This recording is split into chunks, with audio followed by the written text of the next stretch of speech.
আর অধীর তুই কি নামাজ পড়বি নাকি আগামী দিনে? তোর আবার এত তোর জোর বাবরি মসজিদ হচ্ছে না কেন, তার জবাব দিতে হবে তোকে।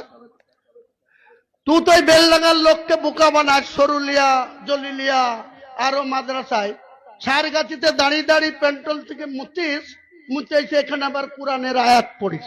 তুই না মুখ হারাম? তুই আবার কেন বলবি বাবরি মসজিদ তাড়াতাড়ি হোক? তোর কি স্বার্থ রে? তুই বাবরি মসজিদের মর্যাদা কি বুঝিস?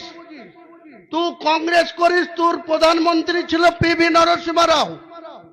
এই যে মুখ্যমন্ত্রী তিনি কেন্দ্রের ওই পিভি নরসিংহ রাও মন্ত্রিসভায় কেন্দ্রের প্রতিমন্ত্রী ছিল ক্রীড়া দপ্তরের। তখন তোরা কথা বলেছিলি? তুই তো ছিলিস না, তোর কোনো অস্তিত্ব ছিল না অধীর। 92 সালে 99 তুই এমপি হয়েছিস। তো মমতা ব্যানার্জি তো ছিল, তুমি বিরোধিতা করেছিল। কংগ্রেস দল বাবরি মসজিদে রাজীব গান্ধী হিন্দুদের কথায় তালা মেরে দিয়েছিল, নামাজ পড়া বন্ধ করেছিল 86 সালে। তারপরে ধীরে ধীরে আরো হিন্দুরা শক্তিশালী হলো, 92 সালে বাবরি মসজিদটা ধ্বংস করে দিল।